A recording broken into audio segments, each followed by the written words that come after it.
Pirojektiin Madda Anniisaa Asallaa mootummaa Deenmaark waliin ta'uun kan ijaaramee fi tarbaayinoota ammayyaa 29 kan qabu tokkoon isaanii dheerinni isaanii meetira 84 yoo ta'u anniisaa meegaawaatii 3.46 maddisiisuu kan danda'an waliigalaan meegaawaatii 100 maddisiisu. Kun ammoo dhiyeessii humna anniisaa amansiisaa mirkaneessuu fi Itoophiyaa badhaate ijaaruuf kutannoo qabnu mirkaneessaa jedhan Ministirri Muummee Dooktar Abiyyi Ahimad. Gama baasii fi galii isaan yoo ilaalamu pirojektiin Madda Anniisaa Qilleensaa Asallaa yeroo waggaa 2 caalle keessatti baasii itti bahee deebisuu akka danda'us Dooktar Abiyyi dubbataniiru. የአሰላ የዊንድ ፋርም በአዋጭነት ደረጃ ሲታይ ፕሮጀክቲ Madda Anniisaa Qilleensaa Asallaa gama baasiif galii isaa yoo ilaallu baasii itti bahe yuuroo miliyoona 145 tti dhiyaata.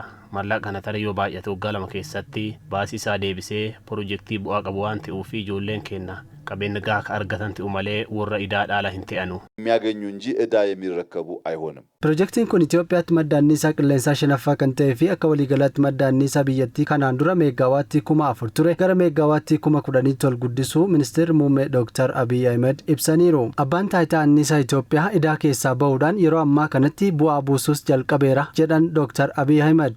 ኢትዮጵያ ኢነርጂ ባለስልጣን በከፍተኛ ዕዳ ውስጥ የነበረ ተቋም ነው.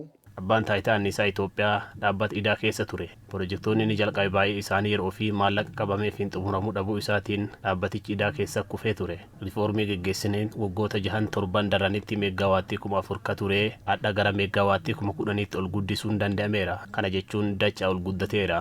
4000 ገደማ የነበረው ሜጋዋት ዛሬ ወደ 10000 ገደማ ሜጋዋት ማሳደግ ተችሏል. Pireezidaantiin mootummaa naannoo Oromiyaa Obbo Shimallis Abdiisaa sirna eebba pirojektii kanarratti haasawaa taasisaniin pirojektiin misoomaa gurguddoon godina Arsii keessatti hojjetamaa turuu fi jiraachuu ibsuun Maddi Anniisaa Qilleensaa Asallaa rakkoo ibsaa magaalota godinichaa akka furuu danda'us dubbataniiru. Humni ibsaan kun carraa guddaa isiniif dhufee jira.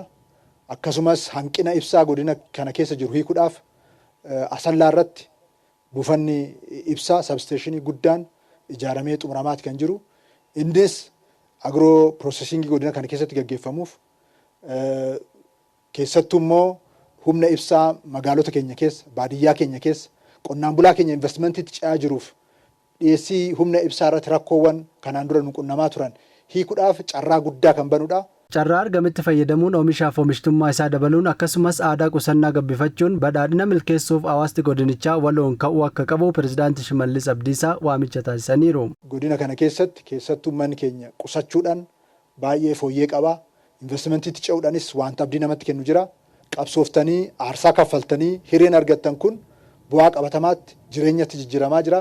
Caalmatti immoo hiyyummaa fi dubartoofummaa injifannee jijjiirama sadarkaa barbaadamutti gama hundaan milkeessuu akka dandeenyuuf harka wal qabannee itti fufinsa hiree kanaatiif hundi keenya iyyuu qooda keenya akka bahannu carraa kanaan waamicha koo isiniif dhiyeessuun barbaada.